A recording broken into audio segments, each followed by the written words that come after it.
Bismillahirrahmanirrahim. Assalamualaikum warahmatullahi wabarakatuh. Alhamdulillahilladzi anzala alaina bi ni'matil Islam wal iman wal ihsan.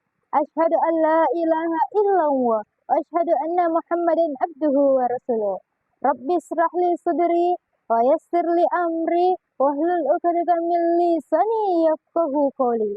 Pada Ramadan Lopez Fakultas Hukum UMI, saya Sri Ayu Lestari akan membawakan sebuah ceramah dengan tema anti korupsi dalam perspektif syariah.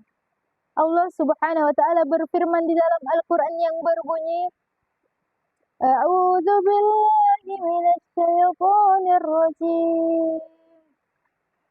ولا تأكلوا أموالكم بينكم بالباطل وتدلوا بها إلى الحكام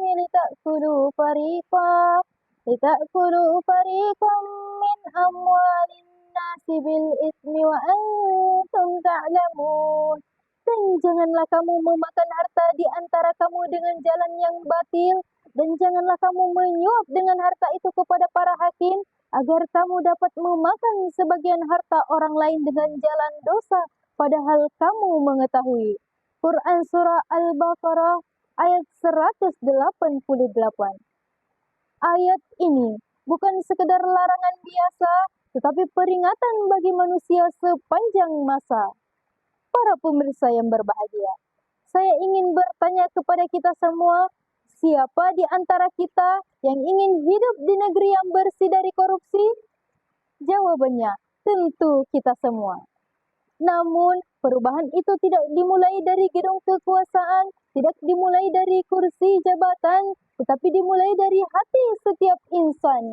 Karena korupsi bukan hanya persoalan hukum dan jabatan, tetapi persoalan iman dan hati yang kehilangan pegangan.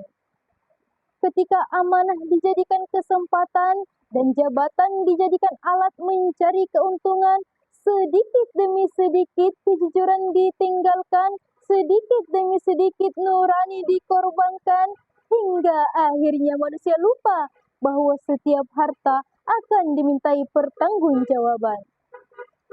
Rasulullah Shallallahu Alaihi Wasallam bersabda bahwasanya Allah melaknat pemberi suap dan penerima suap. Hadis riwayat Tirmizi.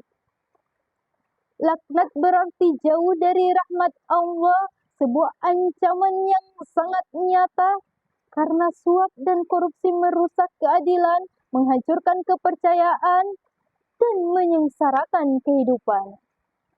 Pemirsa sekalian, korupsi memang terlihat menguntungkan, tetapi secara syariat mengingatkan dengan pesan yang mendalam bahwa harta yang haram hanya membawa kehancuran. Hadirin yang dimuliakan Allah, sebagai generasi yang hidup di zaman sekarang, kita menyaksikan bagaimana korupsi merusak masa depan bangsa, anggaran rakyat disalahgunakan, kepercayaan publik dihancurkan, yang dimana jabatan bukan jalan memperkaya diri, melainkan ladang pengabdian bagi negeri. Harta bisa dicari, tetapi kepercayaan yang hilang sulit untuk kembali. Maka mari kita jaga amanah dengan penuh kesungguhan, menolak korupsi dengan keteguhan iman, agar negeri ini berdiri di atas keadilan dan generasi masa depan hidup dalam kesejahteraan. Hadirin yang dirahmati Allah, oleh karena itu, wahai manusia, jangan engkau tertipu daya oleh dunia yang fana. Sebagai tempat ujian bagi kita, dunia sementara, akhirat selama-lamanya. Orang kaya mati, orang miskin mati, raja-raja mati, rakyat biasa mati, semua pergi menghadap ilahi. Harta halal yang dicari, yang berkah yang berarti.